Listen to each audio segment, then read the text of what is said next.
എന്തോ നല്ല മിന്നിത്തിളങ്ങി നിൽക്കുവാണല്ലോ അല്ലെ? ഒരുവിധമൊക്കെ കോസ്റ്റ്യൂം കളർ കോമ്പിനേഷൻ കുഴപ്പമില്ല അല്ലേ?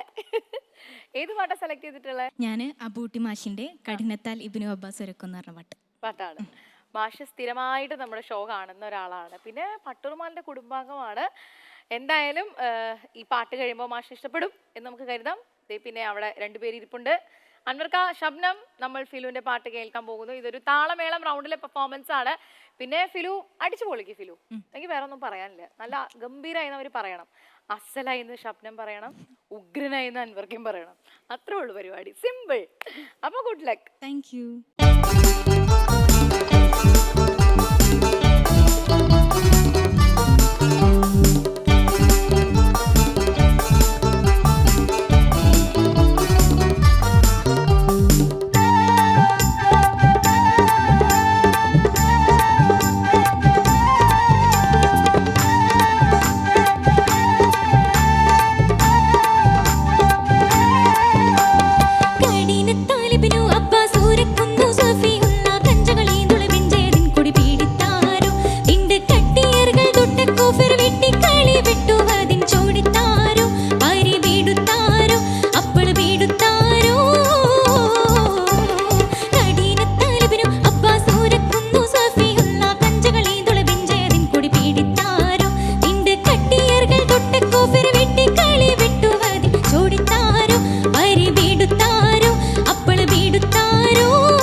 എന്തോ ആദ്യം തന്നെ ഇതുപോലൊരു പാട്ട് അത് എല്ലാ ലിറിക്സും ബൈഹാർട്ട് ചെയ്ത് പഠിച്ച് ഒരു ലൈവ് പെർഫോമൻസ് കൊടുക്കാന്ന് പറഞ്ഞാൽ അതൊരു ചെറിയ കാര്യമല്ല കുട്ടി. അതുകൊണ്ട് കുട്ടിക്ക് ആദ്യം നമ്മുടെ വക ഒരു കയ്യടി. ആ ഒരു എഫേർട്ട് നമ്മൾ തീർച്ചയായിട്ടും സമ്മതിച്ചേ പറ്റുള്ളൂ. പിന്നെ ബൂട്ടി മാഷ് ഇതിൻ്റെ ഒരു ഉസ്താദാണ്. ഇങ്ങനെയുള്ള പാട്ടുകളുടെ ഒരു മാസ്റ്ററാണ്. കുറേ പാട്ടുകളുണ്ട്.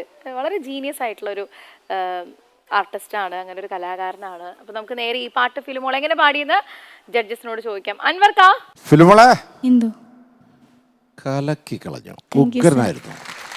ഇത് നമുക്ക് ഈ അക്ഷരങ്ങൾ കൃത്യമായിട്ട്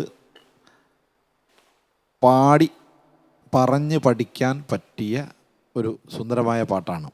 ഇടിയടി പടത്തട്ട ഒടിപിടി ചൊട്ടികളും ഇടിയടി പടത്തട്ട ഒടിപിടി ചൊട്ടികളും ഇടിയടി പടത്തട്ട ഒടിപിടി ചൊട്ടികളും ഇടിയടി പടത്തട്ട ഒടിപിടി ചൊട്ടികളും അങ്ങനെ പ്രാക്ടീസ് ചെയ്യാൻ പറ്റും. ഇടിയടി പടത്തട്ട ഒടിപിടി ചൊട്ടികളും അല്ലേ? ആണോ? ഞാൻ ഓക്കെ ആണോ? ഇടി അല്ല, ആ ഭാഗം മക്കൾ പാടി, അതായത് ഇടിയ നേരെ പകുതി അല്ലേ താളത്തിനല്ലേ, എന്നാൽ പെട്ടെന്ന് ഇടിയടി പടത്തട്ട പൊടിപ്പിടി ചൊട്ടികളും ഇടിയ ഇങ്ങനെ പാടുമ്പോഴേ പാടിയിട്ട് വീണ്ടും സാധാ പോലെ വന്നിട്ട് വീണ്ടും പാടുന്നതേ അതൊരു എന്താ പറയുക, നമുക്ക് ചില പാട്ടുകൾ നമുക്ക് ഇങ്ങനെ അക്ഷരങ്ങളിൽ പ്രശ്നങ്ങൾ വരും, കറക്റ്റ് രജിസ്റ്റർ ആവില്ല. അപ്പോൾ അങ്ങനെയുള്ള അവസരങ്ങളിൽ നമുക്ക് അങ്ങനത്തെ ഒരു എന്തെങ്കിലും ഒരു ന്യൂനതകൾ മാറ്റാൻ വേണമെങ്കിൽ ഇങ്ങനത്തെ പാട്ടുകൾ എടുത്ത് നല്ലതുപോലെ പ്രാക്ടീസ് ചെയ്താൽ നമുക്ക് അത് ശരിയാക്കി എടുക്കാൻ പറ്റുമെന്നുള്ളതാണ് ഇങ്ങനത്തെ പാട്ടുകളുടെ, ഈ പാട്ടിൻ്റെ പ്രത്യേകിച്ച് അബൂട്ടി മാഷിൻ്റെ ഈ പാട്ടിൻ്റെ ഒരു പ്രത്യേകത. അത് മനോഹരമായിട്ട് പാടി മക്കളെ, ഉഗ്രനായിട്ട് പാടി. കറിയണം. നല്ലൊരു എന്താ പറയുക, ഒരു രസകരമായ അവതരണമായിരുന്നു. ഈ പറഞ്ഞ ഭാഗം ഉൾപ്പെടെയുള്ള ഭാഗങ്ങളെല്ലാം ടോട്ടലി നല്ല രസമുണ്ടായിരുന്നു. എന്താ പറയുക, നമ്മുടെ ഈ താളമേളം എന്ന് പറയുന്ന റൗണ്ടിന് ആപ്റ്റായിട്ടുള്ള വളരെ മനോഹരമായിട്ടുള്ളൊരു തെരഞ്ഞെടുപ്പ്. നന്നായി. താങ്ക് യു സോ മച്ച് അൻവർക്ക. ശബ്നം എന്തോ ഗംഭീരായിട്ട് പാടി കുട്ടിയെ, അസലായിട്ട് പാടി. ഒരു സ്ഥലത്ത് എനിക്കൊരു ഡൗട്ടാണ്.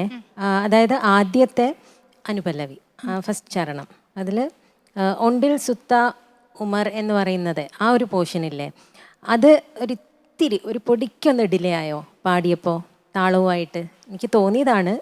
എനിക്കിവിടെ ഓക്കെ ആയിരുന്നു. ആണോ? എനിക്ക് ചെറിയ അറിയില്ല, നമ്മൾ കേട്ടാലേ, നമ്മൾ ഹെഡ്ഫോൺസിൽ അത്രയും കൃത്യമായിട്ട് കേട്ടാൽ മാത്രം അറിയുന്ന ഒരു സംഭവം, അതാണ് ഞാനത് വരച്ച് വെച്ചിട്ടുണ്ട്, അതുകൊണ്ട് ചോദിച്ചതാ കേട്ടോ.